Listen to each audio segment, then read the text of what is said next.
La Ciudad de México, ciudad de ciudades, es el laboratorio urbano más grande e importante de nuestra época.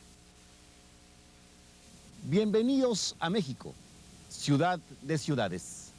La Ciudad de México, la antigua urbe de los lagos, la enorme metrópolis de hoy lleva casi 7 siglos luchando con el agua. Primero, para ganar terreno a sus lagos. Después, para conjurar el peligro de las inundaciones. Y finalmente, para abastecer de agua a sus casi 20 millones de habitantes. Acompáñenos a conocerla.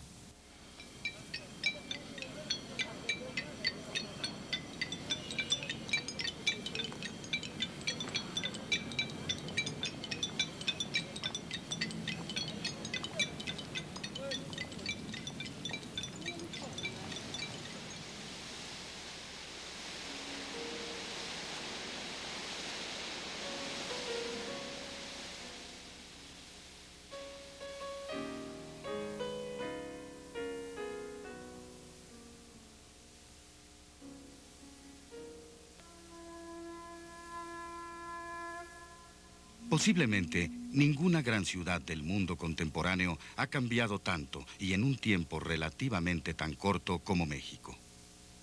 La capital mexicana es un caso aparte. Es la heredera de un grupo de antiguas ciudades indígenas asentadas en las islas y sobre las orillas de un extendido sistema de lagos pobladas de gente que vivía del agua y prácticamente en el agua. Pero la actual Ciudad de México, desecada, necesita el agua y debe combatirla. La ciudad antigua y sus vecinas ocupaban una gran cuenca rodeada de altas montañas. Muchos ríos y arroyos vertían allí sus aguas para formar 5 grandes lagos. Hoy en día, incluso las laderas de esas montañas están urbanizadas, igual que el lecho de los lagos y sus riberas.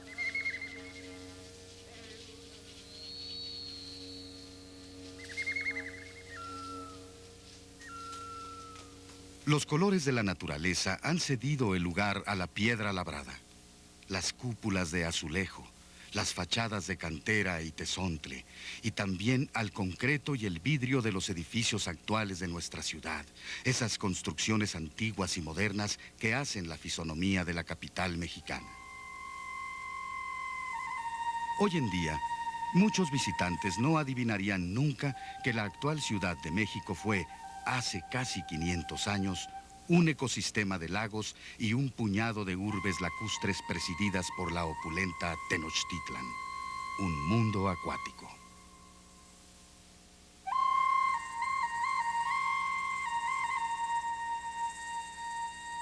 En 1325, los fundadores de la ciudad la concibieron como una habitación sobre el agua. Y así la construyeron hasta convertirla en la maravilla que se encontraron los conquistadores españoles. Una urbe acuática deslumbrante, misteriosa y llena de bellas construcciones. ¿Quién pudiera, solo por un momento, estar en la piel de Bernal Díaz del Castillo y mirar Tenochtitlan en medio del lago? Llegó a ser una gran capital, la más importante del México antiguo, y podría decirse que la más peculiar. El secreto de su originalidad radicaba en su íntimo acuerdo con la naturaleza. Pocas ciudades tan interesantes como México. Nuestra ciudad está llena de encantos, es cierto, pero enfrenta grandes problemas. El más antiguo es sin duda el agua. Su transformación lacustre, hay que reconocer, no ha sido siempre para mejorar. Al verde de sus bosques y al azul de sus lagos, le hemos opuesto los palacios coloniales y los modernos edificios. Hemos sustituido la humedad por la sequía. Desterramos el agua y con la falta que nos hace. Una parte de los mexicanos, una gran parte, hemos tenido siempre desde hace siglos la ambición de estar al día, ser modernos, adelantarnos a los acontecimientos, cambiar por lo que nos parece nuevo y mejor. Y así construimos y transformamos nuestra ciudad, acertando a veces y equivocándonos también.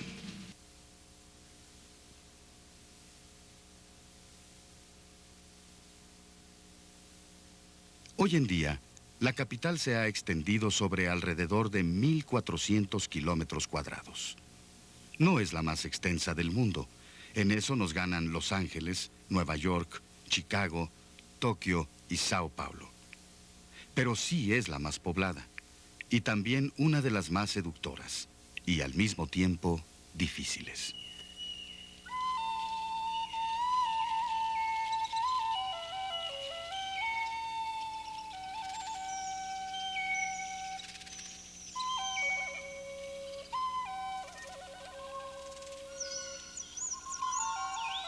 La Ciudad de México fue primero una urbe de lagos, una ciudad junto al agua. Y así duró 6 siglos, e incluso sobrevivía así, aunque muy disminuida al empezar el siglo XX. Los habitantes de aquellos lagos repletos de vida inventaron una forma de convivir con la naturaleza. Tenochtitlan fue una de las grandes maravillas del mundo. Creada artificialmente sobre el agua, con terrazas de tierra, de capas superpuestas de tierra muy fértil extraída del fondo de los lagos, con espacio suficiente entre ellas. Así se extendieron las chinampas de los barrios Ocalpulis y aquellos canales que admiraron al conquistador Bernal Díaz del Castillo y al cronista Francisco Cervantes de Salazar, uno de los primeros rectores de la Real y Pontificia Universidad de México. Las chinampas son de los terrenos agrícolas más productivos del mundo. Las del Imperio Azteca, en Tenochtitlan, fueron protegidas por un dique que los españoles llamaron Albarradón, construido bajo las órdenes de Netzahualcóyotl, el rey poeta de Texcoco. El Albarradón de Netzahualcóyotl tenía 14 kilómetros de largo. Se extendía desde Atzacoalco, la actual villa de Guadalupe, hasta Ixtapalapa.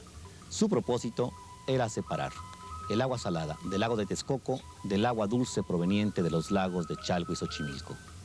Servía además para proteger a Tenochtitlan de inundaciones, regulando el nivel de sus aguas. Sus constructores no se proponían desecar los lagos ni transformar radicalmente la cuenca. Todo lo contrario, los pobladores indígenas vivían estrechamente vinculados con esta inmensa masa de agua de la que obtenían su sustento, su fortaleza, su defensa. La Cuenca de México albergaba una superficie de agua de 1.100 kilómetros cuadrados. La ciudad de hoy tiene 1.400. El área que cubre nuestra ciudad corresponde de muy cerca con la extensión de aquellos enormes lagos llenos de vida. 14 ríos desembocaban en esta cuenca con caudales que provenían de todas las montañas de la Redonda, pobladas de densos bosques. Cuando llovía más, los 5 lagos se unían en un solo y enorme repositorio de agua.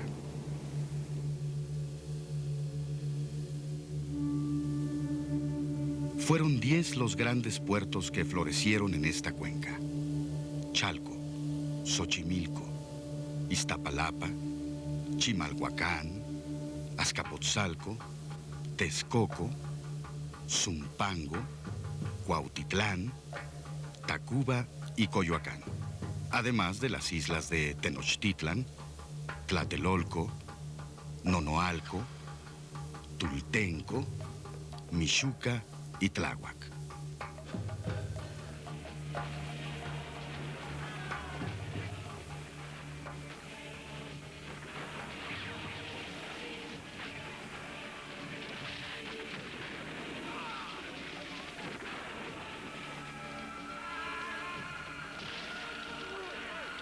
Para los españoles, conquistar la acuática capital azteca y sus aliadas también acuáticas representó una dificultad adicional con respecto a lo que ya habían logrado en Zempoala, en Cholula o en Tlaxcala.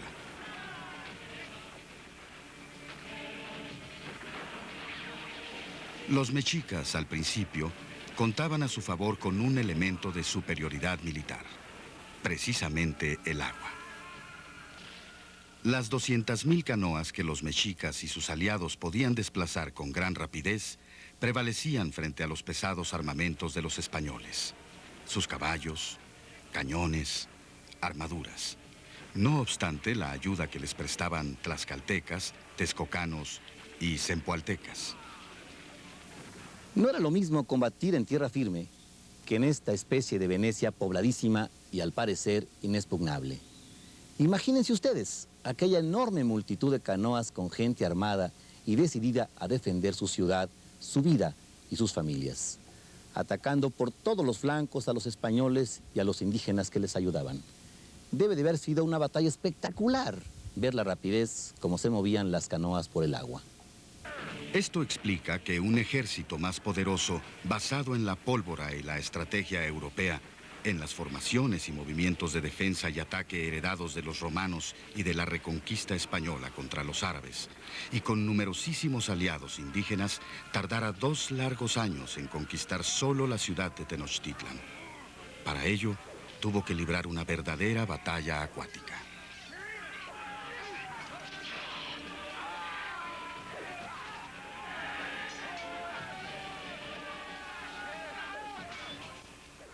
El primer plano de Tenochtitlan, conocido en Europa, fue enviado por Cortés al emperador Carlos V. Muestra la destrucción del Albarradón o dique de Nezahualcóyotl, que llevaron a cabo los españoles precisamente para introducir desde Texcoco sus naves de guerra. El conquistador hizo destruir el último templo mayor y los demás monumentos de Tenochtitlan, y sobre ellos decidió edificar la nueva capital de su dominio. Al principio, muchos indígenas fueron reducidos prácticamente a la condición de esclavos, hasta que las leyes de Indias empezaron a protegerlos. La cruz sustituyó a las antiguas deidades, cuyo culto quedó prohibido bajo severas penas. El México antiguo maravilló y atemorizó a los conquistadores. Tal vez más que de la belicosidad azteca, los europeos sintieron miedo del agua. Esa enorme masa de agua con la que los pueblos indígenas de la cuenca habían aprendido a convivir íntimamente. No bastaba, pues, con destruir ejércitos, templos, estatuas, códices y mosaicos de pluma para derrotar definitivamente a los indios y construir la capital española en el Nuevo Mundo. Era preciso hacer desaparecer el agua. Esa agua, es decir, ese ecosistema precioso y único que los españoles, a diferencia de los pueblos del México antiguo, nunca supieron entender, conservar ni dominar.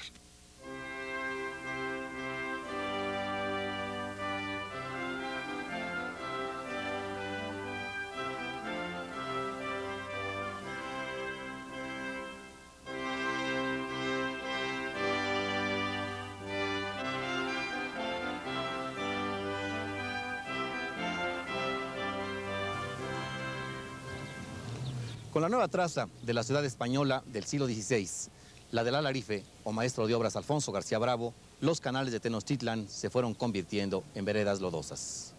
Los españoles destruyeron las obras hidráulicas prehispánicas y desde luego no permitieron reconstruirlas. Además, la tarea de erigir la ciudad nueva dio lugar a que se talaran sin ninguna moderación los bosques que la circundaban. Una cantidad enorme de viejísimos encinos, pinos, ahuehuetes y muchas otras variedades de árboles fueron desapareciendo del paisaje. El resultado de todo ello fue que los terrenos boscosos se desecaron y los ríos que desaguaban en la cuenca empezaron a arrastrar mucha tierra de los montes. La buena tierra de migajón que permite que estos ahuehuetes de Chapultepec vivan todavía. Y con esa tierra que llevaba el río de los Remedios, el del Consulado y los demás, se empezó a asolvar, a llenar de tierra el fondo de los lagos y canales. ¿Se imaginan? Este era un pueblo de pescadores. Y el nivel de las aguas, naturalmente, subió, y más en la época de lluvias. Todo esto dio origen al principal agobio de nuestra ciudad en toda su historia, y que en la actualidad no deja de representar una amenaza: las inundaciones. En realidad, el propósito de la administración española fue suprimir el agua, ese elemento que brindaba la originalidad y la fortaleza cultural, militar y urbanística a las ciudades lacustres. Se creyó que de ello dependía la dominación colonial. Pero, ¿Cómo sacar el agua de una cuenca enorme, cerrada por montañas y asentada a 2.240 metros sobre el nivel del mar? ¿Cómo transportarla los 350 kilómetros que distaba del litoral más cercano? ¿Cómo desecar los lagos para imponer los patrones urbanos del viejo continente? En pocas palabras, ¿cómo contrarrestar una obra de milenios de la naturaleza? La respuesta hubo de brindarla la ciencia europea. Reyes y virreyes mandaron elaborar durante la segunda mitad del siglo XVI múltiples proyectos. Geógrafos, cosmógrafos y otros hombres de ciencia se arriesgaron a viajar hasta la Nueva España para tratar de cumplir ese anhelo de la administración colonial: desecar la cuenca de México, expulsar las aguas de los 5 grandes lagos. Y mientras tanto, esta ciudad, desde principios del siglo XVI y durante todo el siglo XVII, seguía inundándose periódicamente. Todas las facetas de la vida urbana se dislocaban. Se volvía problemático otorgar cualquier servicio. Los mercados desaparecían y se cernía la amenaza del caos. Así se cobraba la naturaleza la terquedad del gobierno colonial, que insistía en erigir una ciudad de piedra y tierra firme en el lecho, varias veces milenario, de un gran lago. En 1604 y 1607, las inundaciones fueron especialmente desastrosas, y el virrey don Luis de Velasco, hijo, decidió buscar y aplicar una solución definitiva.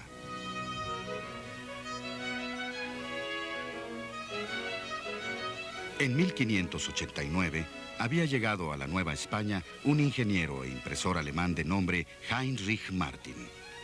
Era oriundo de Hamburgo y, según el estilo de los emigrantes de entonces, había castellanizado su nombre como Enrico Martínez.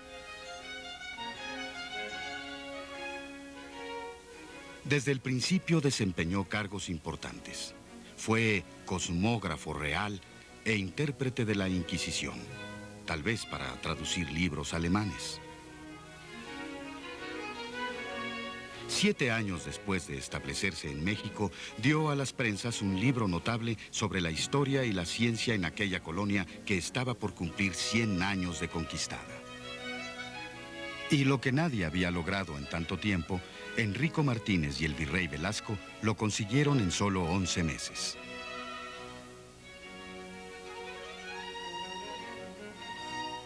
Fue también el resultado del trabajo arduo, áspero, de una enorme multitud de indígenas que, de acuerdo con el proyecto del ingeniero alemán, construyeron un túnel de 7 kilómetros a 50 metros de profundidad y también un enorme canal a cielo abierto.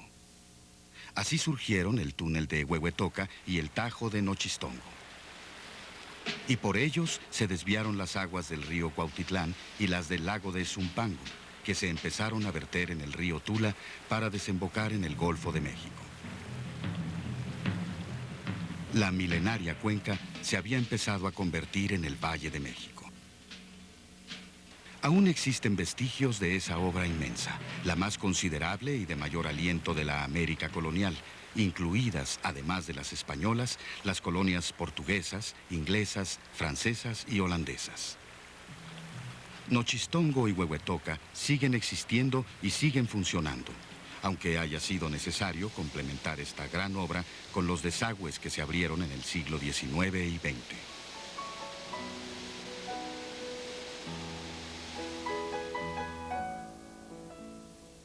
En 1878, el primer gobierno porfirista erigió un monumento a Enrico Martínez a un lado de la Catedral Metropolitana.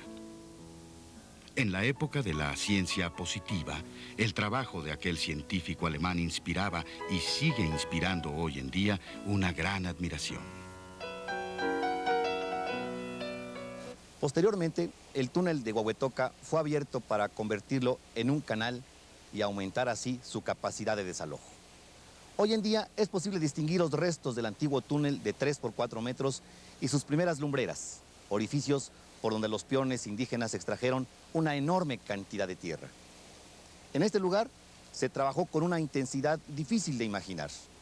Fue una obra ambiciosa que costó muchos sufrimientos. Todo lo hizo la fuerza humana con ayuda de algunas bestias de carga. Pocos años después de construido el túnel, ocurriría una gran inundación. Estaba por suceder la terrible inundación de 1629.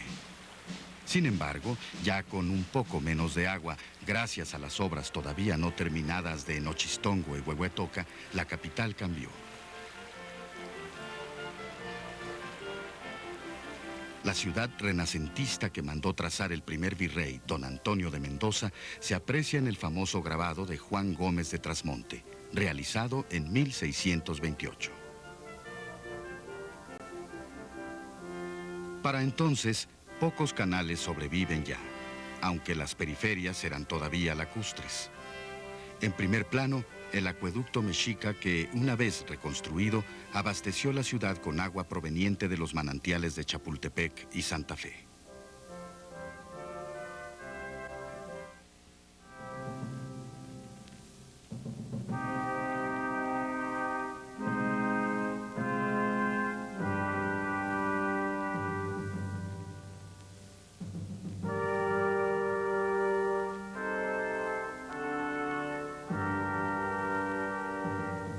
En el aciago año de 1629, la Ciudad de México sufrió una de sus peores tragedias.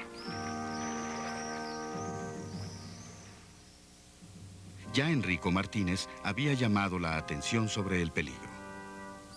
La tala inmoderada de los bosques, la gran cantidad de tierra que por ello arrastraban los ríos de la cuenca hasta el lecho de los lagos y unas lluvias intensas como nunca, dieron lugar todos juntos a una terrible inundación que duró 5 años.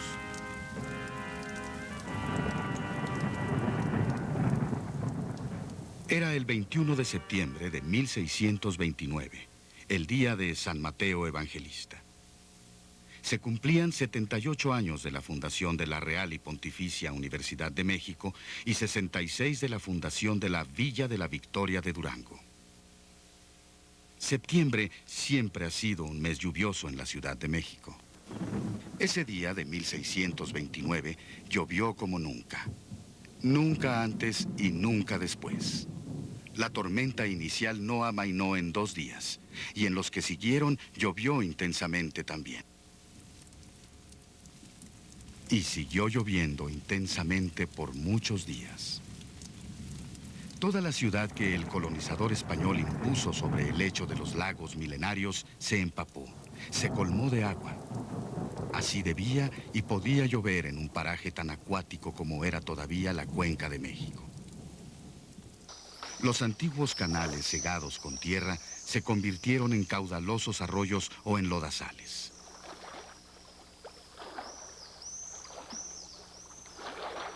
Todo lo arrastraba el agua a su paso. Y era mucho lo que destruían esas mismas aguas cuando se estancaron por encima de las chozas pobres y en los pisos bajos de los templos, conventos y palacios.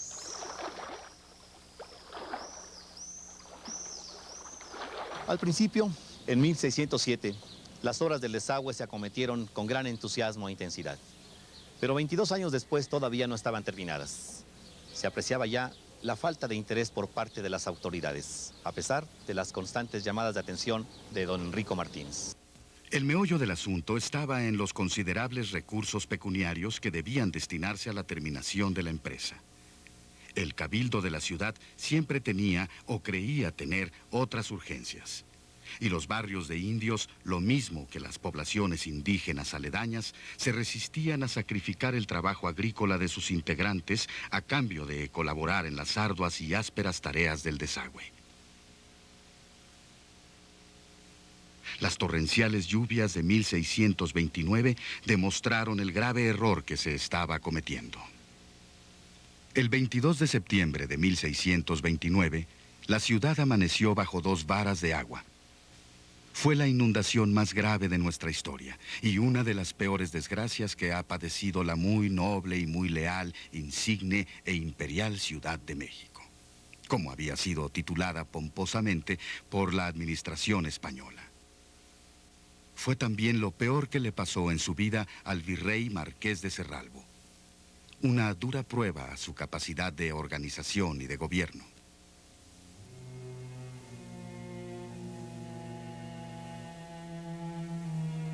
Los damnificados sumaron cientos de miles, y los muertos por la propia inundación y por las epidemias que la siguieron, todos los que fallecieron llegaron a la cifra de 30.000, según cálculos de las personas que presenciaron y estudiaron los hechos entonces y después.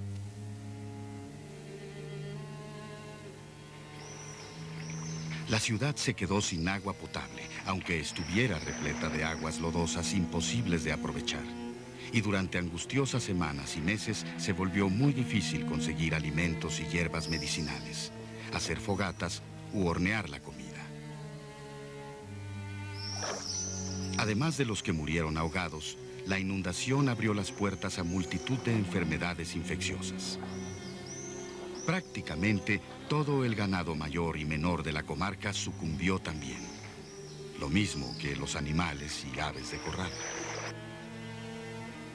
La epidemia más grave se conoció entonces con el nombre de cocolistle, que significa pestilencia.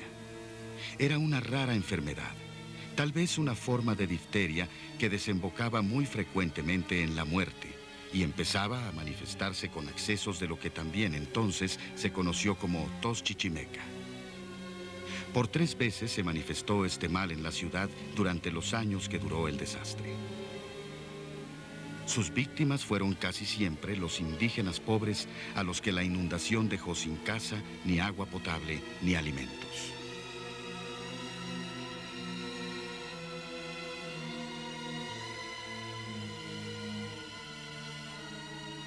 La orgullosa capital de la Nueva España, la sucesora de la opulenta Tenochtitlan, quedó parcialmente cubierta por las aguas por espacio de 5 largos años, de 1629 a 1634. El fenómeno dislocó por completo la vida urbana y puso en peligro la viabilidad del gobierno colonial centralizado, por lo menos el que se empecinaba en establecerse sobre la antigua sede del poder mexica.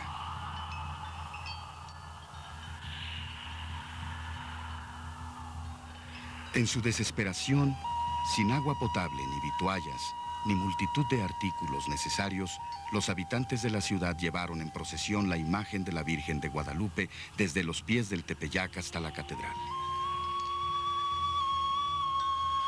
Fue una procesión acuática, en una larga sucesión de canoas repletas de devotos que rogaban al cielo el milagro de su salvación, salvar sus vidas y las de sus hijos y sus modestas pertenencias.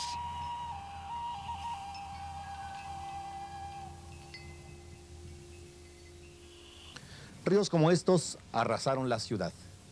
Miles de habitantes abandonaron el valle. Los antiguos barrios indígenas, San Juan, Tlatelolco, Azcapotzalco, quedaron prácticamente vacíos. Por ser los más pobres, los indígenas fueron los más afectados. Las comunidades religiosas abandonaron igualmente sus conventos, sus templos y sus colegios. Numerosos artesanos huyeron también de la zona del desastre. La Plaza de Armas, nuestro zócalo de hoy, por estar en un terreno más alto, se convirtió en una pequeña isla. Hasta aquí nadaron para refugiarse muchos de los perros de la ciudad, perros hambrientos y callejeros que quedaron sin dueño. Llegó a haber tantos que la gente bautizó al Zócalo como la isla de los perros. Fue una durísima lección. La gran inundación de 1629 a 1634 decidió definitivamente la desecación de la cuenca de México.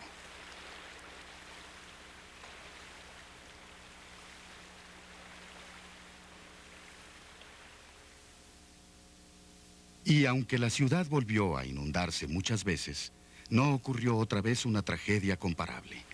Y las autoridades coloniales, lo mismo que las del México independiente, no cesaron desde entonces en llevar adelante y complementar la obra de Enrico Martínez. 300 años después de la gran inundación, la Ciudad de México continúa su lucha incesante por desterrar el agua que la amenaza. A pesar incluso de todas las grandes obras de desagüe construidas desde el siglo XVII. Hay que tener presente que nuestra capital se levanta y también se hunde sobre el hecho de aquellos 5 grandes lagos que españoles y no hispanos se empeñaron en desaparecer. Hoy no es posible restaurarlos, pues ya no existen, pero aún nos quedan pequeñas zonas lacustres en Texcoco y Xochimilco. Una vez pasada la catástrofe, la ciudad de tierra se extendió. Los canales fueron sustituidos por calles y las canoas por carretas. Las plazas definieron una nueva estructura urbana.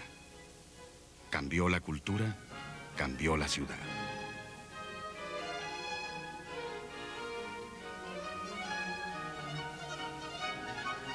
La ciudad barroca y su elegancia, las filigranas de piedra y madera dorada, empiezan a brotar sobre un suelo menos blando.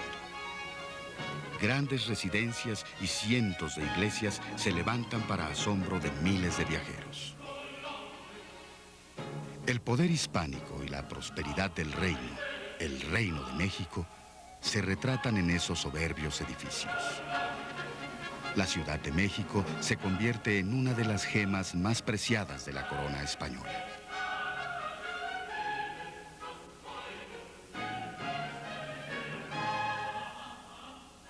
A fines del siglo XVIII, continúan los propósitos de reducir las áreas lacustres.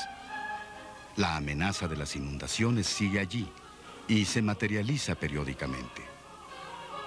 Ignacio Castera, el arquitecto neoclásico creador del primer plano regulador de la ciudad, construye en 1794 el Canal de Guadalupe para expulsar ahora las aguas de otro lago, el de San Cristóbal Xaltocan. Esta obra de ingeniería subsiste hasta nuestros días.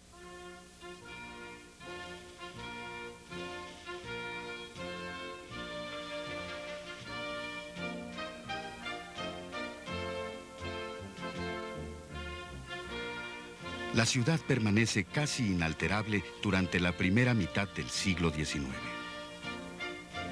Los invasores estadounidenses elaboran para guiar su ocupación de 1847 planos del Valle de México donde se aprecian todavía los lagos de Texcoco, Xochimilco y Chalco. Era una hermosa ciudad de tierra rodeada aún por lagos extensos en el oriente y el sur.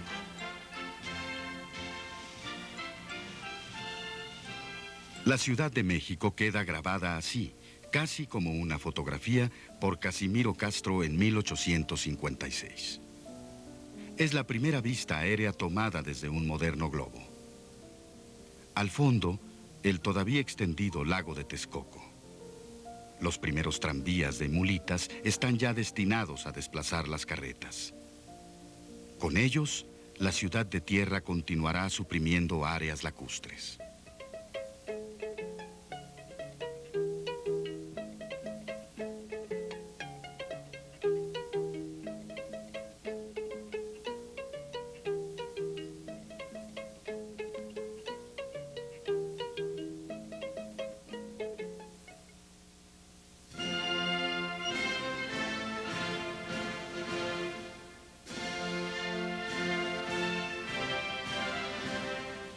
Los invasores franceses llevan adelante el designio español de desaguar el Valle de México. Maximiliano, el efímero emperador de los conservadores mexicanos y los inversionistas de Europa, impulsa varias utopías urbanísticas en la Ciudad de México, como los anchos bulevares que se proyectaron para transformar gran parte de la ciudad y convertirla en lo que entonces se entendía por una gran capital. El único vestigio de ese delirio de grandeza es el primer trazo del Paseo del Emperador, hoy de la Reforma.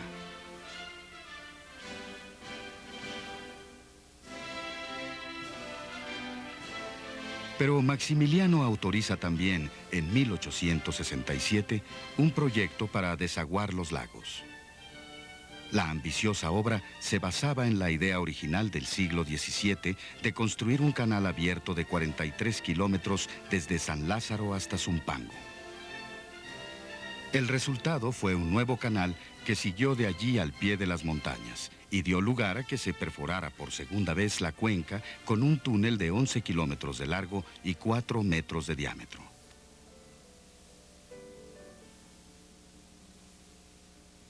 La Lumbrera, en la parte más elevada de las montañas, tuvo ahora 100 metros de profundidad. Se le conoce como el primer túnel de Tequisquiac, que se concluyó hasta 1895. 5 años después, pudo inaugurarlo el general Porfirio Díaz. La élite porfiriana se dio cita en este lugar, esta espléndida construcción, para ver salir las aguas del valle hasta la costa del Golfo. Era, y sigue siendo, un torrente enorme que se vierte en los ríos Salado y Tula. Los catrines que asistieron a la inauguración del primer túnel de Tequisquiac respiraron aliviados. Pero no tardó la naturaleza en desengañarlos. 2 años después de inaugurado el primer túnel de Tequisquiac, la ciudad sufrió una nueva inundación, tal como le sucedió a Enrico Martínez con las obras inconclusas del lago de Zumpango. Se trata de nuestro actual Canal del Desagüe, por el que se expulsa gran parte de las aguas negras de la ciudad más populosa del mundo.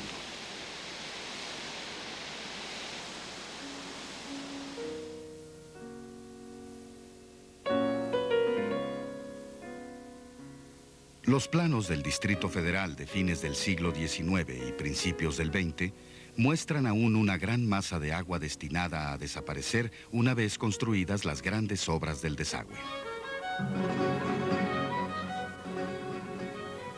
En ese entonces, la todavía reducida Ciudad de México se conectaba ya con los poblados cercanos como La Villa, Tacubaya, San Ángel y Xochimilco por medio de los tranvías eléctricos y las angostas carreteras o vialidades, como decimos ahora, para los primeros automóviles.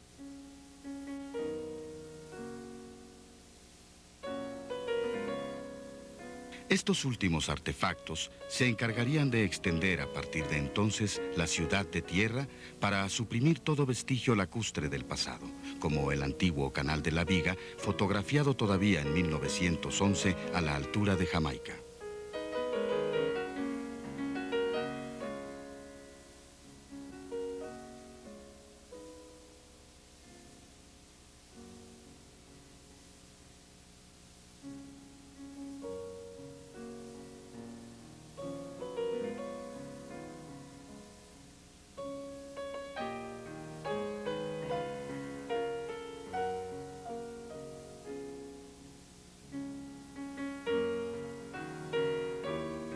Una vez transcurridas las luchas revolucionarias, la consolidación del Estado mexicano sentó las bases del gran crecimiento de una ciudad dominada por los modernos automotores.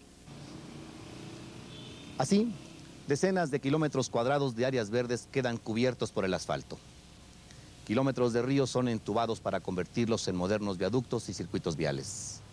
Gracias a ello, fue posible la urbanización de muchas colonias como esta, la Roma, que se consolidó en la era del automóvil.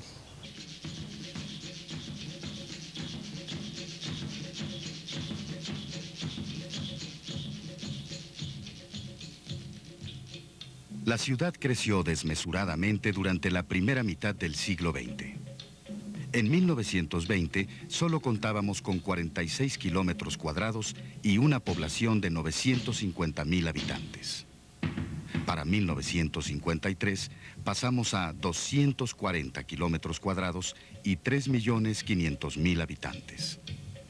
Hoy esas cifras nos parecen poco significativas, pero en su época causaron gran conmoción.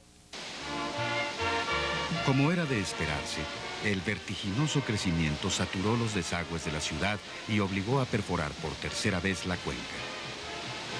Un nuevo túnel, similar al primero de Tequisquiac, se construye junto a ese entre 1937 y 1942. Con ello, quedaban libres de la amenaza de inundación las expansiones de la ciudad durante los decenios siguientes. Ese fue el origen y la razón de ser del segundo túnel de Tequisquiac. Pero la naturaleza volvió nuevamente a ponernos a prueba. En 1951, el centro histórico y algunas colonias aledañas quedaron inundados durante 3 meses.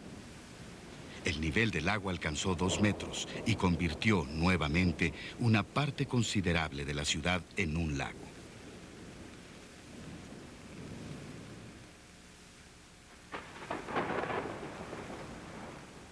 La ciudad en esta época empezó a enfrentar un problema no menos importante, consecuencia de la desecación de la cuenca: los hundimientos.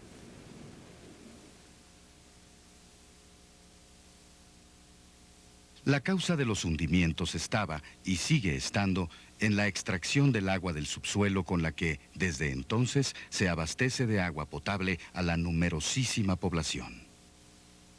Los extendidos y crecientes pavimentos que venían a cubrir por doquier la tierra sin agua impidieron que el subsuelo, con las lluvias y sus filtraciones, pudiera recargarse del precioso líquido que le arrebatábamos.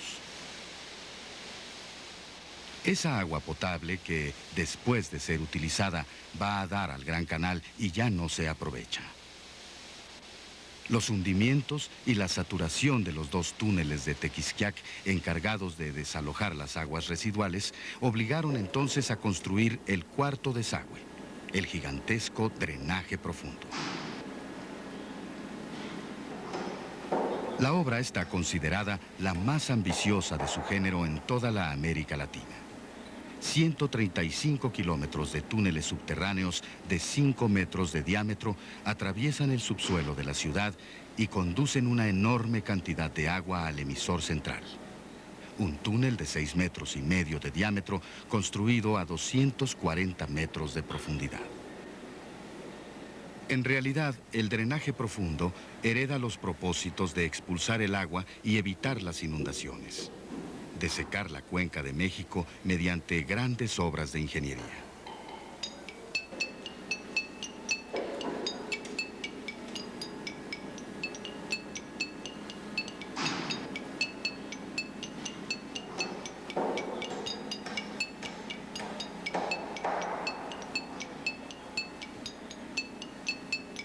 Sin embargo, salvarnos de las inundaciones nos está costando caro.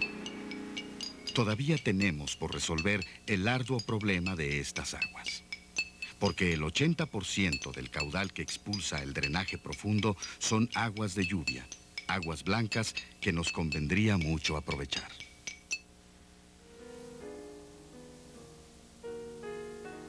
El rey Felipe II recomendó a las autoridades y pobladores de la Nueva España que consideraran la posibilidad de establecer la capital en otra parte, en tierra más firme, en un sitio libre de amenazas acuáticas.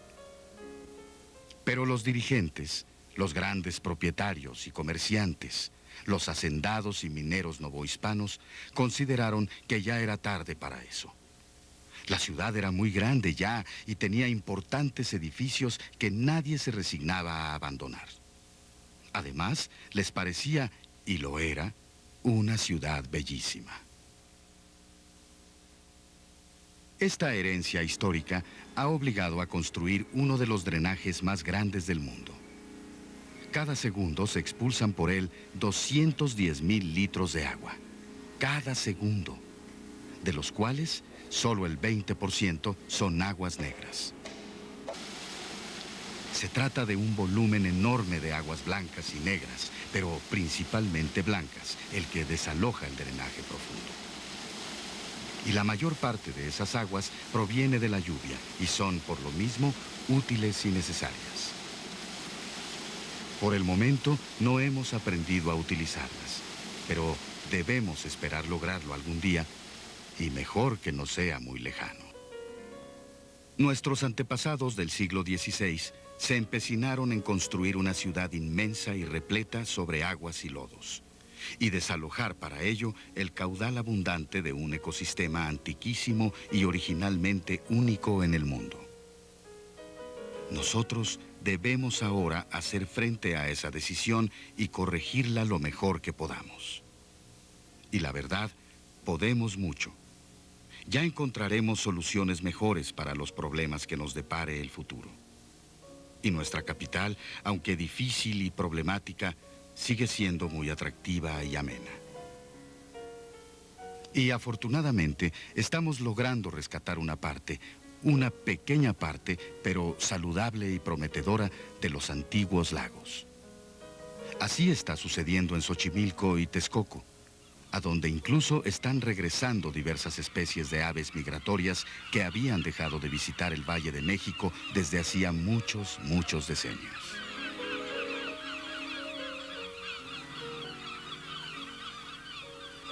La ciudad subterránea de los túneles se inició en 1967.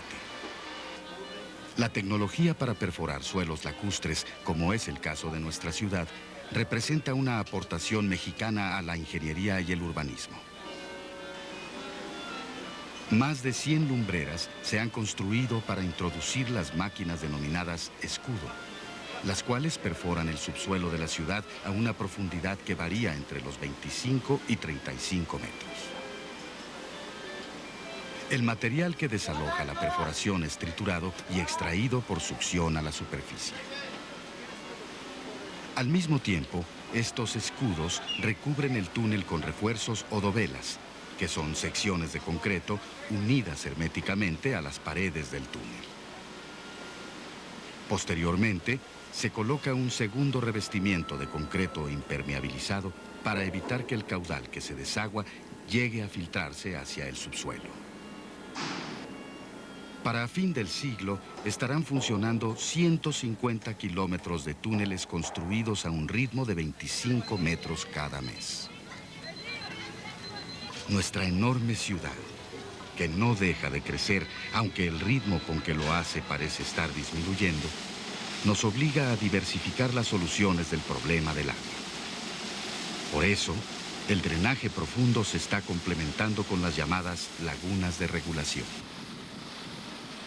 Aunque suene increíble, el drenaje profundo podría llegar a saturarse, con todo y su enorme capacidad.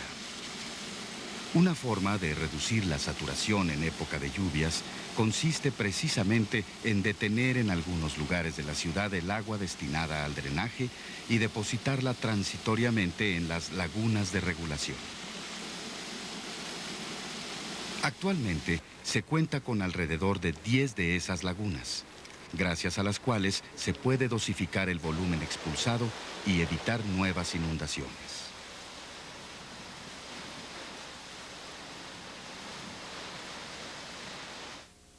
De esta manera, en menos de 5 siglos, la Ciudad de México se transformó más profundamente que ninguna otra. Se asentó y extendió sobre un inmenso sistema de lagos milenarios y se convirtió en una urbe moderna y antigua al mismo tiempo, llena de tesoros históricos y atrevidos experimentos urbanísticos. Contradictoria, hospitalaria, a veces hostil, pero siempre fascinante.